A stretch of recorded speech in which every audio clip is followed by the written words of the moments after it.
Buddy. Kind of big news today. I realized that it's pretty late in the day already, so probably better just to do a live stream as opposed to trying to do an edited video like I normally do. So let's talk about this. This is like pretty tremendous news. I think a lot of the stuff that we've seen so far about 9th edition has really cast it as very compatible with 8th edition rule set, as a variation on a theme. We have the new phase and new rules, but you really could adapt a lot of the existing content of 8th into 9th fairly easily. And I think this is one place where we're starting to see a bit more of a deviation from that. There are lots of things that are just, really invalidated by this change, particularly for, our favorite faction, Tau. So, that's what we're going to talk about today. We'll talk a little bit about the overarching change to begin with, and then look more specifically at what this means for Tau going forward. So I want to, if you haven't seen the preview today, it's been up for a few hours, and it's focused on Overwatch. Basically, we learned that Overwatch is no longer just a universal thing that anyone can do. You can't just always Overwatch, or 99% of the time Overwatch. You have to select a unit to Overwatch with and spend a CP. It's a universal stratagem. So they mentioned a couple previews back that everybody will have access to 7 universal stratagems. And at the time, I wasn't quite sure what those would be. And, of course, we're still not sure what all of them are, but it turns out one of them is just Overwatch, just do Overwatch. And of course, because it's a stratagem, it means you can only do it once per phase. And so that's a huge deal in its own right. It means that you're not overwatching with tons of units. If there's a multi-charge, you still only can pick a single unit to overwatch with, and it costs CP. So even though we're potentially having more CP under this new system than we did in 8th, we're having to spend CP to do the same things that we did before. So just a massive, massive change. This is good. It will speed up some of the game because you're not overwatching with the little piddly units that you don't really think are going to do anything. It just you save that whole part of Overwatch and really just focus on those heavy hitters. But what about an army that is overwatching through volume of fire and not quality of shots? What does this do to them? It really hinders them quite a lot, actually. In a unit like Orcs, for example, which we look at as having lots of shots, is competent in close combat, so it doesn't really matter. But for army like Tau, where we're not competent in close combat, this is a big deal. This is a really big deal. So Overwatch, in addition to being a stratagem, can really it works basically the same way, but there are some cases where it interacts with different rules. Right. So if we're in a terrain that is defensible, as we saw, ruins are defensible, it means that you can take an action to prepare for a charge, either holding steady, which means that your Overwatch hits on a 5-up, or become set to defend, which means that you can't fire Overwatch, but you add 1 to hits in the fight phase, which is kind of a consolation, right? I mean, hold steady attacks on you're overwatching on 5-up. That's certainly better, right, than overwatching on a 6. It's twice as good. This is one of the reasons why the Tau Sept Tenant was previously very good, but it really makes a lot more sense that they're doing this, considering that you can only overwatch with 1 unit, so, or most of the time. So if we are in a situation where we have multiple units in a ruin and we anticipate a charge, we can say, okay, well, this 1 unit that I think is going to do really well in Overwatch is going to hold steady, and everyone else is going to set to defend. So those other units that are in the ruin with your focal unit, they're not out of any benefit, right? They still get the benefit of having 1 to hit in the fight phase, which is something.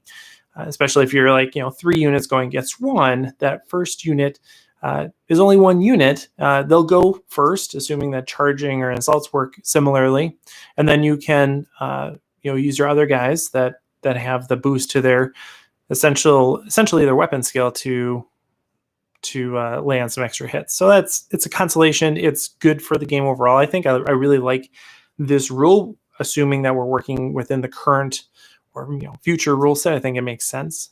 But yeah, so that's going to be really interesting to see how this all plays out. They do mention, like, in Crusade, there's an option to get cool-headed, which is a Crusade trait. It's one of the things that you can build up over the course of your narrative campaign, basically. So it's not something that really applies to match play, but cool-head means that you can fire Overwatch just on your own. You don't have to spend the stratagem. So there are ways that you can do that. Of course, this is an example from a narrative setting, but they do say that in match play, there will be ways that you can fire Overwatch for free, but those opportunities are going to be very limited. And of course, as a Tau player, I look at that and think, oh, well, of course I'm going to be the exception, right? I'm going to have access to the special rules that allow me to do that, and no one else will. I really don't think that's going to be the case, though. Oh, yes. So they talk about how for the greater good will work, that it's essentially a 2-for-1, meaning that I think that's really all they say, is that it's essentially a 2-for-1 on Overwatch, meaning you get a much better value out of spending that 1 CP. What I'm assuming it's going to say is essentially a minor tweak of what it already says, is that when this unit is charged, you can select one other unit with this rule within 6 inches to fire Overwatch as well. I'm assuming it's going to be limited to 2. It's not going to be like you can have one unit be charged and then spend a CP and have 6 other units Overwatch as well, like we could now. I think is really going to be pared down to just that 2, as implied by that wording. So that's big news, right? That's really challenging for an army that to date has really relied on that Overwatch to compensate for the lack of a psychic phase, the lack of any type of close combat ability. Those are 2 phases of the game that we're just not competing in, and so having Overwatch is a little bit of a balance to that. We will still have better Overwatch than other factions, but it is not going to be the same balancing act that it was before. So yeah, that's the basic rundown of what we saw in the preview, and like what are Tau going to do moving forward. I'm really curious to see what that day 1 FAQ or errata, however you want to think of it, does for Tau. And like I said, the initial response is, oh, well, we're going to get special stuff to override this because, of course, GW wouldn't change this. And I really don't think that's going to be the case. I think Tau are going to, get the short end of the stick on this one.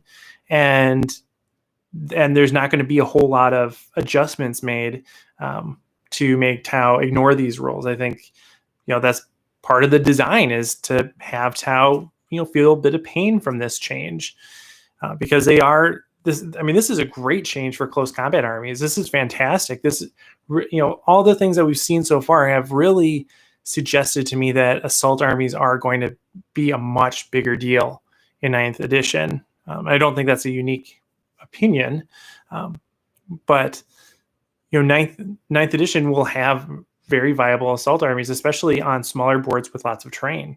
It just seems like that's going to be a really big thing, and so that alone puts Tau at a disadvantage. This on top of it is really severe. So in that day 1 update, maybe we'll, there's a bunch of things that just pop in your mind, like, well, what are they going to do about this? What are they going to do about that? What are they going to do about the Tau Septenant? They could, the optimist would say, oh, well, maybe the Tau Septenant will just be that you can fire Overwatch whenever. But I don't think that's going to be the case. I think they'll leave it essentially as it is. that you Overwatch on 5s, which, is still a perk. It's still good, but it's only applying to 1 unit now, max, or 2, I guess, because of For the Greater Good. So, that's, again, it's better than not having that, but I really think that's a huge, Tau Sept was already having a hard time compared to Farsight Enclaves because of Psychic Awakening rules. And so now I think, there's really, why would you take Tau Septs at all now? That seems like a lost cause at this point. But there are other things that, maybe there are avenues for improvement, like counterfire defense matrix or target lock. I could see those types of war gear options giving you the ability to Overwatch. And if so, that's if it's something like target lock, or even counterfire defense, either one of those, that's going to be a pretty common choice going forward if those things allow you to Overwatch for free. Which, it's probably isn't a big deal if that's the case, because, a lot of times we were taking target locks and now target locks are useless. So, switch one for the other, it kind of washes out. I could also see things like maybe the, oh my gosh, the tide wall, maybe that will give us some benefit. Again, I think it probably will just have the defensive or defensible keyword, just like ruins, so that you can work with that. Or maybe even things like a ghost kill, ghost kill, if it's -2 to hit now, that's not going to be possible in the new edition, because modifiers are capped at -1. So maybe one of the perks that the ghost kill will get, instead of having, -2 to shooting, is that it gets to fire Overwatch or something. That seems like a pretty big stretch, but still, it's possible, I suppose.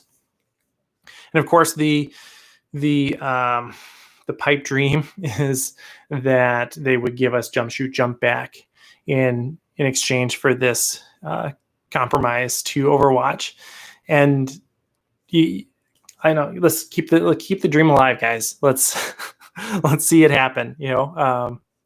Write your senators, I guess.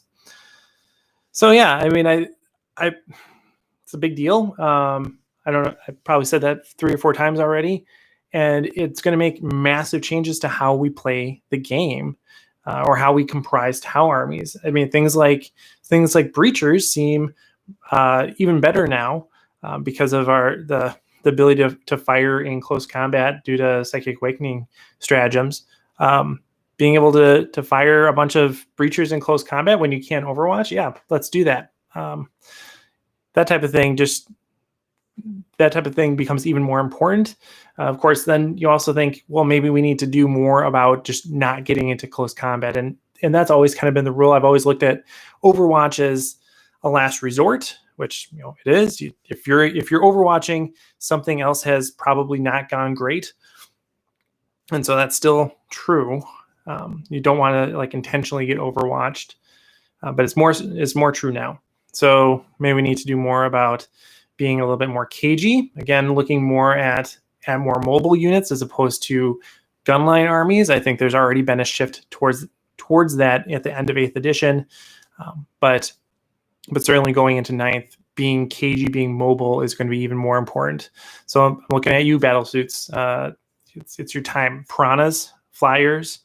I'm going to do a video coming up here about the units that I think are going to benefit the most, and I think Tiger Sharks are going to be. I think Tiger Sharks, if the pricing is right, are going to be pretty awesome in 9th. So, yeah, let's see what you guys have to say. I obviously haven't been following up with the chat right now because I'm just like, there's so much to talk about. Yeah, everything's going to get a huge FAQ, so hopefully that FAQ, that day 1 errata will give us something. Of course, we only know a fraction of the rules right now. So we only know a fraction of the rules right now. So there could be, a sentence beyond what we already know, like what they shared with us in the preview. It could say, well, also this and this and this. And so we'll have to see what it actually says. Of course, the thing with these previews is always wait to see what the actual rules are, because things could be miscommunicated in these previews. It could not be the full picture. So we got to wait a little bit.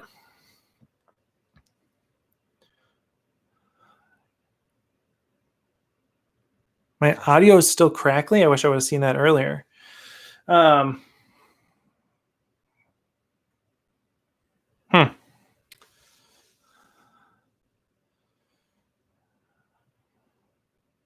Okay. Dylan, is he going to read the chat? Why be live? That's a fantastic question. And like I said, I just wanted to spew opinion right off the bat, so that we can get a little bit more of a dialogue going here after that. Overwatch with multiple units for 1 CP. Yeah, so I think it's going to be two units that we can Overwatch with. We'll get the focal unit and then the for the greater good unit.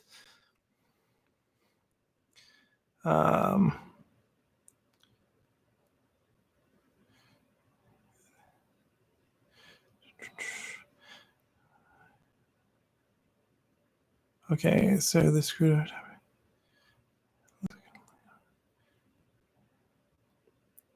Okay, all right. I think I've kind of I've gotten down to the bottom portion of the chat, so I think we're on on the same page.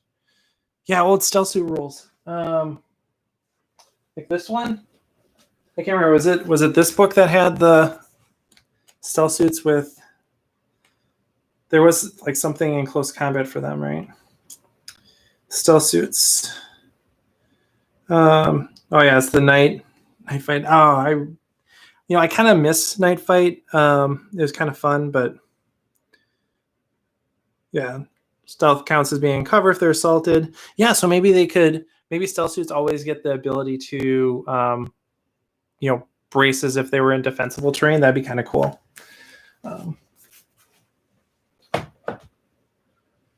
All right. Yeah, jump shoot jump. But we need a jump shoot jump support group. Two separate units. Yeah. So I think one of the biggest things is like this totally shakes up some of the cost benefit analyses in terms of your war gear and even your units.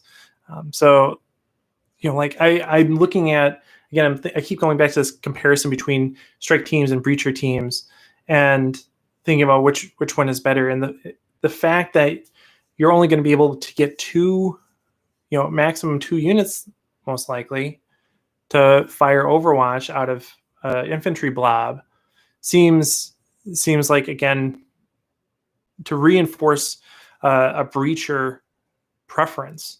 One of the really nice things about strike teams was that they just had so many shots if you had a counter fireblade with them, and that was very handy in Overwatch, and now that's less handy. So it also pushes you to have larger units too, right? Which is an interesting contrast to the way blast weapons work. I'm assuming this is intentional, right? Like if you can only Overwatch with 1 unit, you want to have a bigger unit. So then I want to take a big blob of Fire Warriors or whatever, and blast weapons are going to be more effective then. So, right, because one of the things, like when they did the preview for blast weapons, it was like, well, just don't take the big units. And then they're like, haha, no, but you're going to want to. So I see you, GW. I see what you did there. Okay, so Gavin's asking, what's jump shoot jump? And if you've come to Tau, come to the greater good in 8th edition, you have not seen the glory days of jump shoot jump, which was this mechanic that used to exist where things with jetpacks could move in the movement phase, but then also move in the assault phase with a thrust move. So they would move, they would do their shooting attack, and then they would move again, and there are variations on how that thrust move actually worked. They move again like in this phase, and that way they could be behind a wall, jump in front of the wall, shoot, and then jump behind the wall again, and avoid being targeted, which was a very effective mechanic and made a lot of people a lot of people crabby. So it's one of the things that did not make it back. It's one of the things we've been looking for the entirety of 8th edition. But it didn't show up in 8th. And, again, I would be surprised if it showed up in 9th, but, keep the dream alive.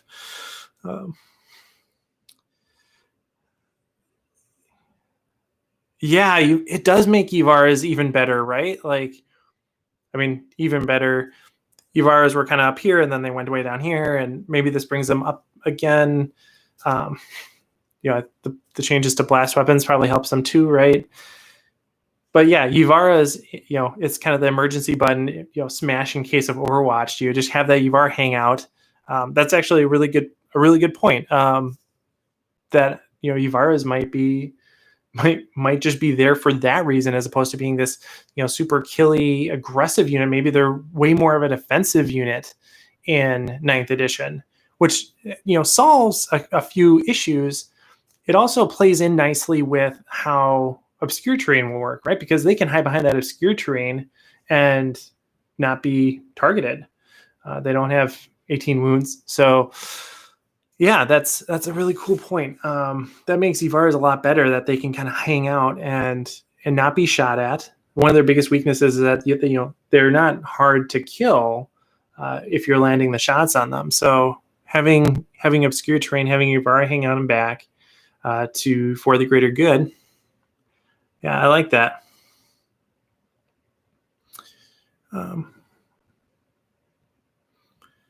Yeah.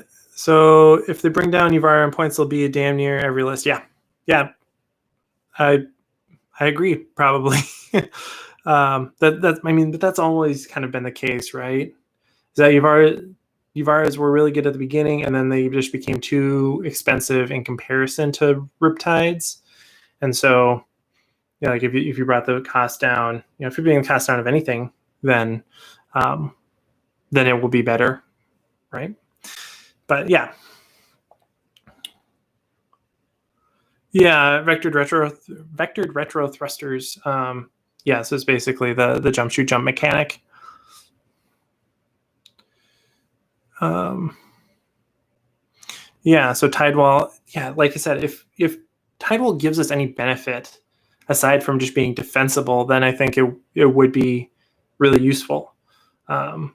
That's I could see that being a very clever way to make Tidewalls useful, relevant, is to have them play into the loss of Overwatch capabilities.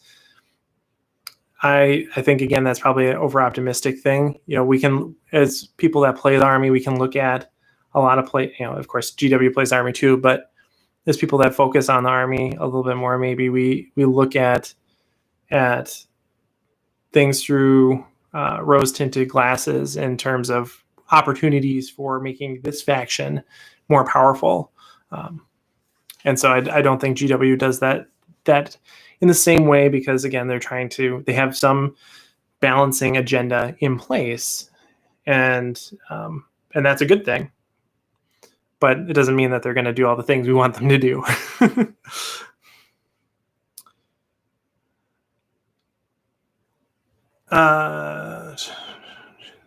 Do I think that GW will change the battlesuit keyword? So this is one. I don't think they're going to change the battlesuit keyword. No. This is one thing that day 0, day 1, I never know what to call it, if it's 0 or 1 or whatever. FAQ could actually be kind of our Hail Mary. Is one of the nice things about the current rule set is that it has keywords. And so keywords like battlesuit or jetpack could very easily be changed or augmented with an FAQ. Say errata for Codex Tau Empire. Anything with the jetpack keyword now has the following rule. Would be easy to do. And the fact that they haven't done that so far doesn't exactly mean that they won't do it for this, but that would be one way that they could introduce jump shoot jump very easily. Of course, well, yeah, I mean, so drones don't have jetpack, right? When I did my first impressions of the Psychic Awakening, I got really excited because I was thinking drones still had jetpack for some reason, and of course, yeah, they don't. But that would make it hard for your drones to keep up with your jetpack units. But it would force you to make a decision: do you jump, away to be more mobile and lose your drones, or do you jump to stay where you are and keep your drones? I think that's. I mean, is that really much of a choice? I guess keep the drones. Yeah. So for the greater good, 9th will allow us to Overwatch without stratagem. I don't see that happening. I think they were, they were vague in the way that they phrased it, saying that it was a 2-for-1. That could mean other things, but I'd be really surprised.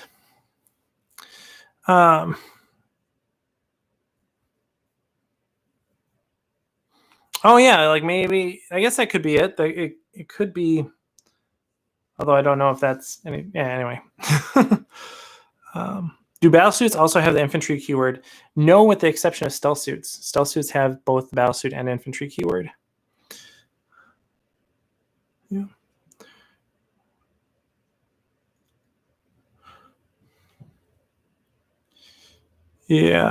Yeah. So right. So one of the things with For the Greater Good or the new Overwatch stratagem is going to be, what unit do you choose to Overwatch with? And yeah, it's like it's probably going to be like your big guys, right? It's probably you're going to have a unit of, a strike team in front, and then you'll have your Yvara in back, or your Riptide in back, or your Crisis Suits in back, or your Broadside in back, whatever.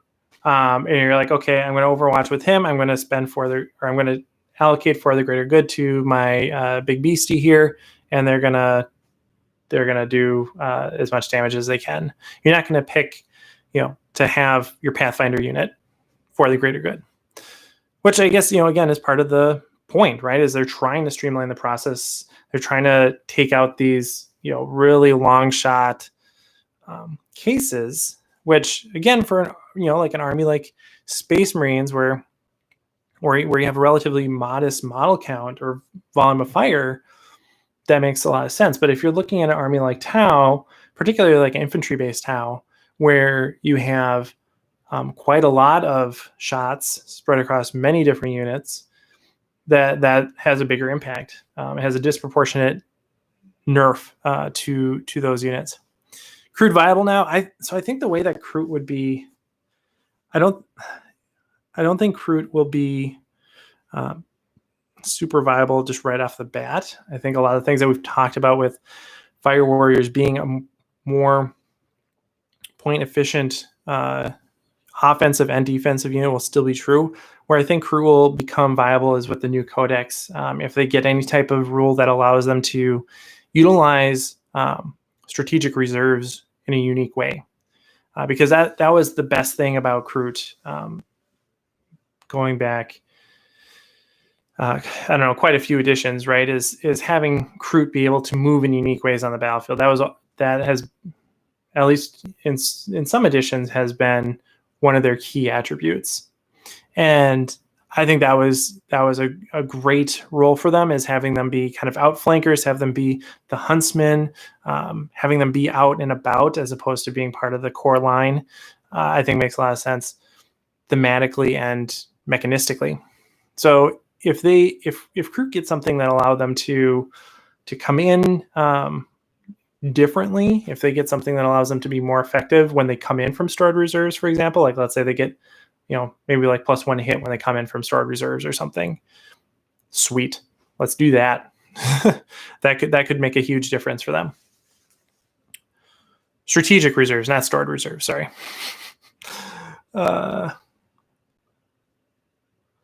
Yeah. So I wonder. So one of the other things I think compensate for this is if they're, one of the seven mystery universal stratagems is, a universal deny the witch. That's something that you would necessarily have to roll for, but maybe like a 1 CP stratagem that just shuts down a psychic power. That's very reliable considering it's yeah, whatever. One of my concerns about the changes to Overwatch here is that Overwatch is really a phase for Tau, because we don't get to compete in these other phases. We don't get to compete in Psychic. We don't get competing in close combat. And so, maybe they can kind of help tweak that a little bit by giving us, as part of a universal stratagem, something to combat psychic powers would be nice. And it kind of fits with kind of that. What it seems to me is that these universal stratagems are really looking at kind of giving everybody ways to do something. Which I guess is it's universal. So yeah, kind of in the name, but yeah. What if Markerlights grant free Overwatch? That's a really good idea. You could totally see that, right? Because of the way heavy weapons have changed. Yeah, I could certainly see that being an option. It seems like it could be an option. There's this thing in the back of my head right now where they say, it's going to be really hard to get free Overwatch. And if Markerlights give you free Overwatch, it would have to be really specific, right? Like it'd have to be that it gives free Overwatch to one unit specifically, something like that. And I think that would be a little hard, a little mushy with the way that Markerlights currently function, as being something that applies to the whole army shooting at the target.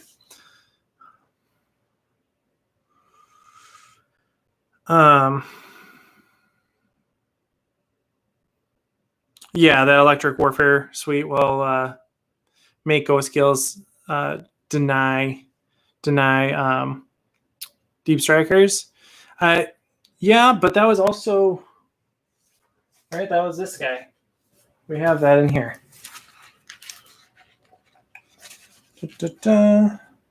Actually, you know what? I'm not going to pretend like I'm confined. I'm going to be able to find that right off the bat. Oh, maybe I will. Stratagems, relics. No, that's Enclave relics. Empire Stratagems, prototype weapons. Right. What is that one? That was the...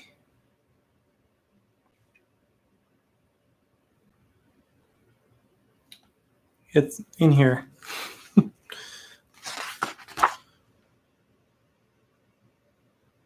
I guess I just have to look for advanced EM scrambler, right? I mean, units that are set up in the battlefield as reinforcements cannot set up within 12 inches. I mean, they could transition that over to just a core rule. Why not? One of that would fit in well with something they said earlier about how codices will work is that that they'll take kind of the best of Psychic Awakening and put it into the new Codex. And so, yeah. But yeah, I think that would probably be something that we see in the new Codex, not on a day one FAQ. If it were to happen. If it does, that'd be sweet. Very cool. Yeah. Yep. So Crusade is that narrative campaign system that they're implementing with 9th. When to expect the new Codex? Sometime. That's a great question. That's the question on everybody's mind. Even like Space Marines got a Codex update relatively recently. So it'll be interesting to see. Presumably, with all these new units that are coming out, they will get a new Codex with that too. But Marines, Necrons probably going to be the first two codices, and then move on to other armies. And it'd be cool if they took the same approach that they did in 8th for 9th in terms of getting multiple Codex entries out a year. Or yes, a year would be nice as well, but a month primarily would be great. So hopefully within the first 6 months after release. So hopefully by I don't know, I guess it's going to come in July. So August, September, October, November, December, January. Hopefully by January. That'd be nice. Yeah, so I do have Tyranids as well. I haven't played them in a long time. It was kind of funny you mentioned that. Someone else messaged me recently asking me that. But yeah, I haven't played my Tyranids for a good while, and when I do, it's more of kind of just a I want to play Tyranids more so than than anything else. So, but yeah, there are a few Tyranid. There is a clump of Tyranid videos on the channel, certainly. Yeah, Deathwatch. Yeah, it would be an early update. I remember that in the live stream that they did on announcement, right? Or following announcement. Trying to give each army one troop or elite choice that can Overwatch for no CP. That'd be interesting. Right? So like for Tau, who would it be for Tau, right? Like it would be strike teams, presumably. It's not a lot of fun, but but yeah. Yeah.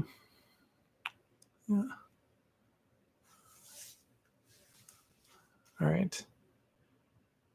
What else did you guys say? Yeah, infantry gets to hold steady. Yeah, not great for gun drones.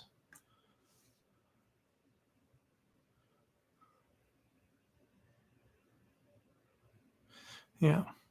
So, yeah, I mean, it's overall, I think it's going to be a lot more about staying out of combat. A lot more about positioning. I think it's going to be hard. I think it's going to be hard to continue to play Tau. At least in the way that we have been. Maybe Tau will become much more of a close quarters army. Maybe we're looking more at piranhas as being really effective units. I could see that. I think piranhas are going to do nicely. So, maybe we're looking at something that looks a lot more like that, where we have piranhas and vehicles, some flyers, crisis suits, riptides, broadside, and then you have a much more kind of, like I said, KG army that is not based on really helping each other out, more so as having really specific pinpointed attacks and very specific objectives that they're meant to carry out over the first few turns.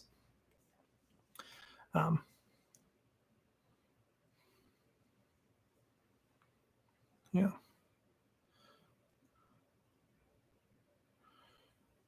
Yeah, the +4 inches from, what is that? Is that that's the not experimental weaponry, hybridized weaponry, right? Whatever that custom set tenant is. +4 inches on flamers, yeah.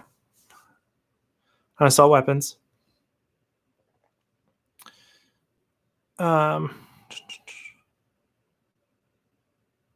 Okay.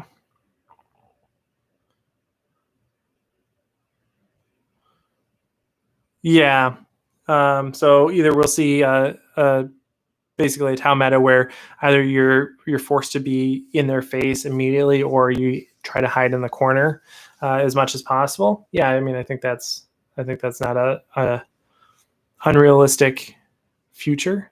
Part of the reason for that is because I generally think that armies that try to ride the fence there between having units that are up close and units that are far back tend to not necessarily do as well as armies that really dedicate to one or the other. And that has been because of the way Overwatch works primarily, right? Like I've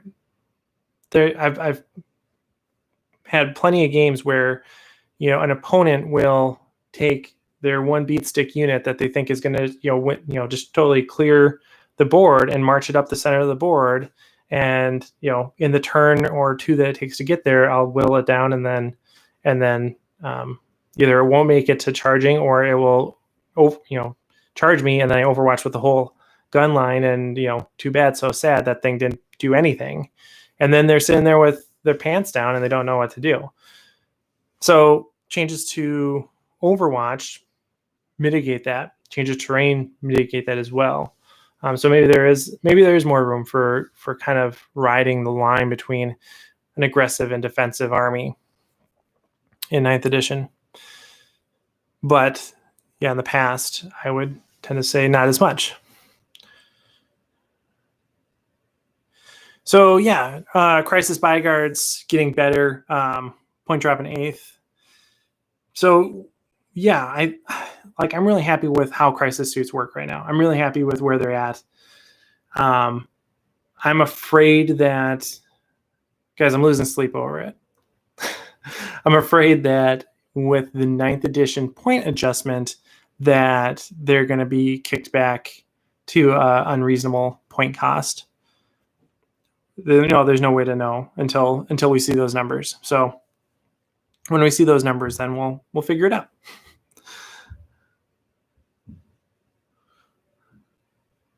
Delicient Breachers, yeah.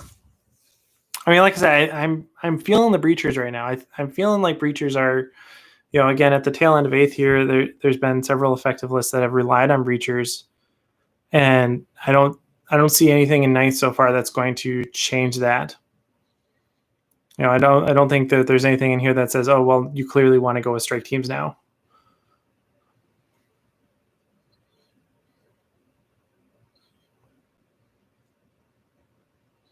Yeah, the smaller board is a huge change. Smaller board, the way terrain works, this change to Overwatch, they're all really significant changes. And something like the board change is really subtle, but it makes a difference. There's no way that's not going to make a difference.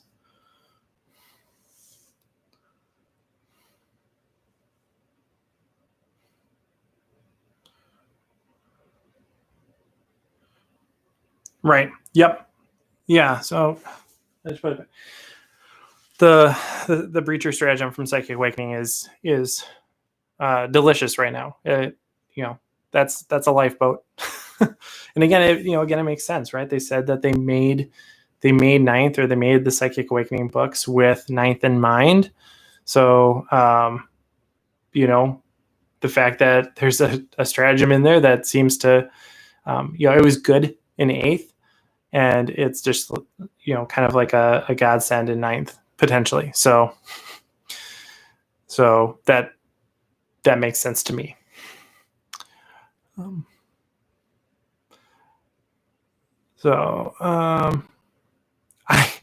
I look tired. I am. I'm very tired. Yeah.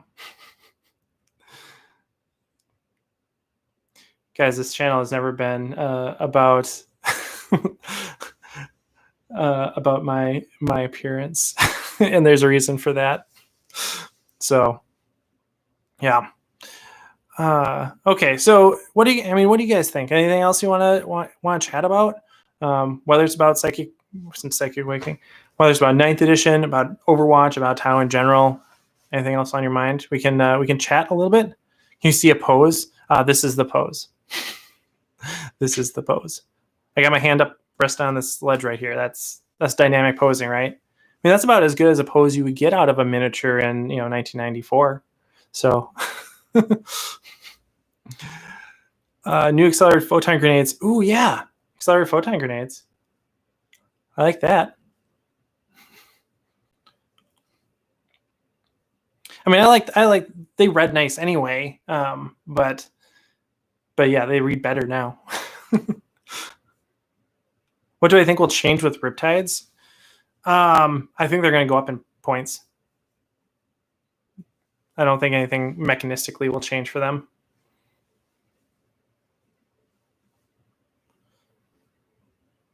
Veteran Crisis suits, yeah, Veteran Crisis suits are money right now. I'm very happy with that stratagem. Grav drones, ooh, yeah, grav inhibitor drones, probably, right? That's probably going to be something that we want to see more of. Yeah, broadside's not suffering from move and shoot, definitely a win. Crude heroic intervention more appealing. I mean, I guess still crude. Yeah, so one of the huge things is that Forge World, there's your pose. Forge World rules are now being ran by the core team. So presumably, we'll see the incorporation, or at least consideration of things like the Avara more frequently, and so hopefully the Avara will become better integrated, or at least internally balanced with the rest of the army. Combat smaller. Yeah, so I think if counterfire defense system gives you free Overwatch, I think that's going to take the place of target lock.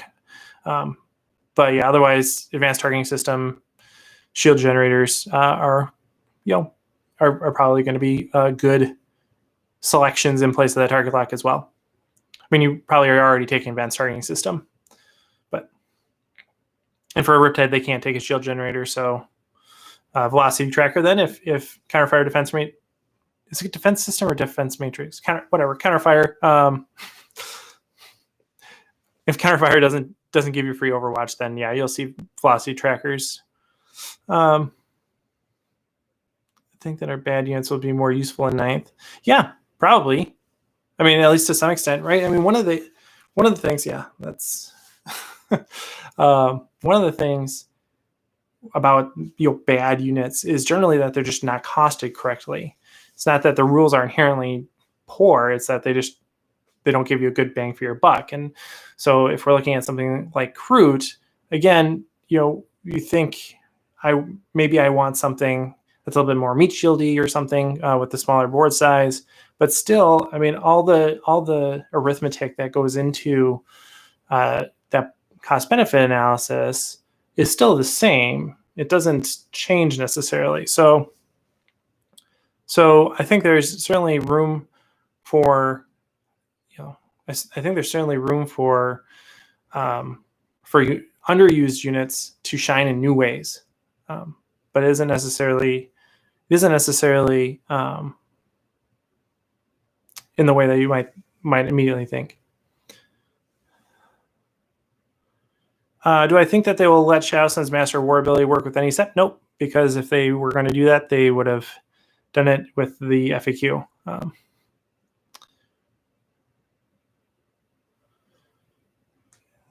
Do I think Tau will be low tier tournament-wise? We have to see. It doesn't feel super optimistic right now, honestly, but we got to see. We got to see what the army brings. We got to see what the full rule set is. I think it's way too early to really say that. I think Tower taking a step back right now, though. Early warning override versus velocity tracker with +1, -1 modifier cap. Yeah, so let's see. Well, so here's a good question, and I don't know if they've mentioned this. Is it +1, -1 gross or net? Because if it's gross, then velocity tracker is probably not as good. But if it's net, meaning that you could have, if you're going up against something that has -1, and then you give it +1 through like marker light, and then +1 with velocity tracker or something, then that could be good, right?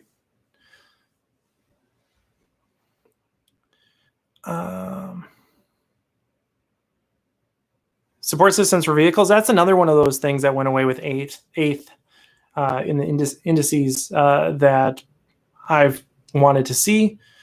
I think they're, well, there's probably more of a chance that we'll get vehicle support systems back than jump, shoot, jump. We'll say that.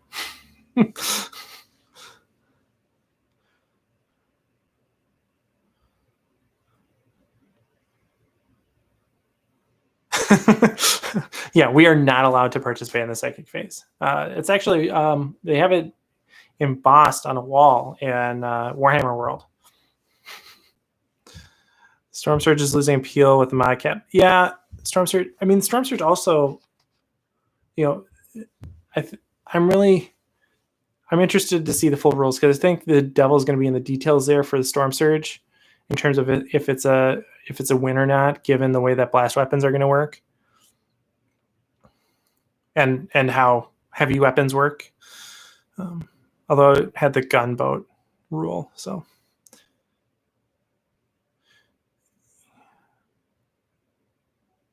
Right. Yeah. So I mean, there's pretty broad range of point increases. So it could be, and where I think that's really going to make a huge difference is with those small pointed units, right? I think when we're talking about a unit that's 4 versus 5 points, that's going from 4 to 5 is a 25% increase. If you kind of blow that whole range up a little bit by increasing points across the board, then you have greater resolution, greater granularity, and so you can actually more effectively point at those smaller levels. And I think that's important because like when we talked about Tau Crute in the past, there's not a lot of room for them to go down. It doesn't make sense that they really go super cheap and be at the same level as some of their compatriots at those lower point levels, because they have things that make them better than that. But they also are not as good as where they are pointed now. So having that point increase, especially at those lower levels, I think is going to be very useful in terms of balancing.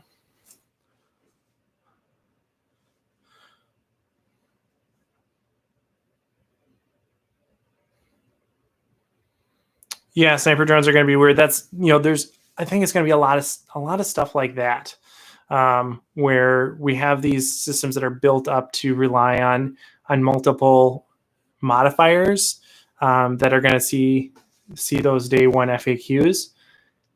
It's not going to be all of them though.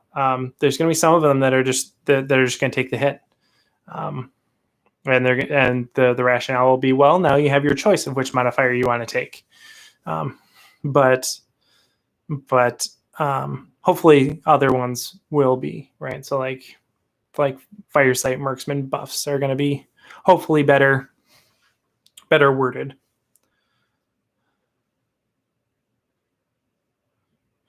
Yeah, Alexander, Overwatch is now a stratagem for everybody. How does it affect all of our units in range for ACP? Nope, just one unit. For the greater good will allow you to presumably pick one other unit to Overwatch alongside their buddies. When making the missile weapon on the Surge a blast weapon, help it out? Yeah. Making anything a blast, well, yes, because Storm Surge should be able to hop out of combat or something. So, right, like if you can't get out of combat, then making something a blast weapon does have a trade-off because you can't fire it in close combat. But if you can get out of combat, then having something be a blast weapon is only a benefit.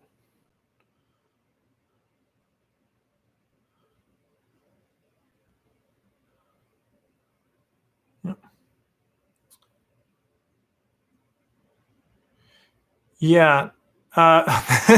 Maybe crew can eat a psyker and we can at least participate in psychic phase.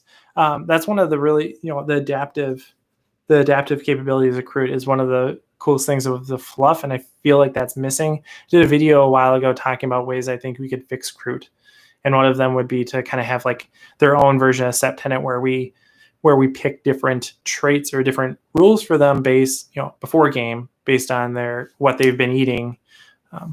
I think that would be cool. But of course, that's not going to be something that we see until a new codex at the earliest.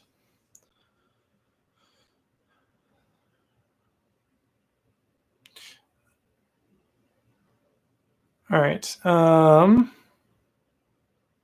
Yeah, cool. You guys, if you're late to the party, welcome. Better late than never for sure. But check out the Warhammer community website. There is an article there that looks at the changes to Overwatch, and they are profound. And if you're just joining us now, of course, this will be on the channel, so you can check it out and hear all the fascinating discussion, including some zany moments that you would never expect to see. Okay. Devilfish. Okay, cool. Vespid. Yeah, and then yeah. Hopefully Vespid will do something cool. All right.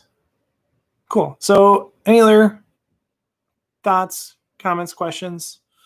Throw them in chat. Otherwise, I will wrap it up here. I mean, I'm going to wrap it up either way, but if you have something that you want to talk about real quick at the end, we can.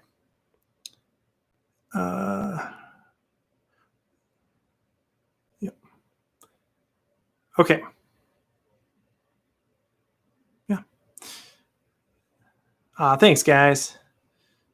Yeah. Okay. Plasma rifles. There's got to they got to do something about plasma rifles, right?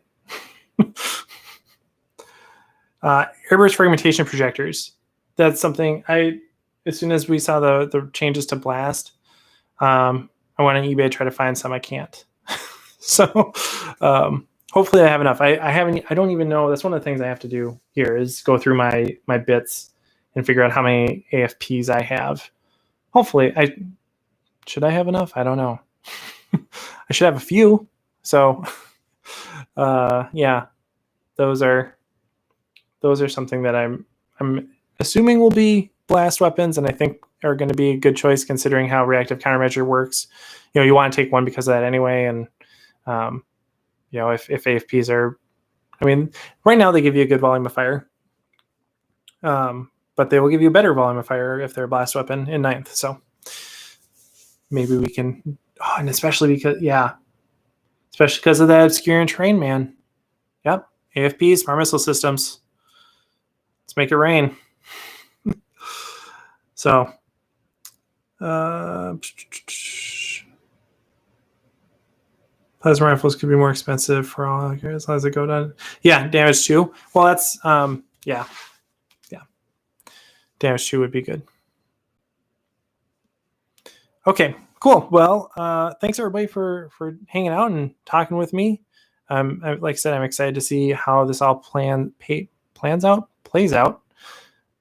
And just don't jump to conclusions, right? Like let's wait and let's hear them out. Let's see what the rest of the rule set has. We'll figure out a way to still have some fun games. So, all right.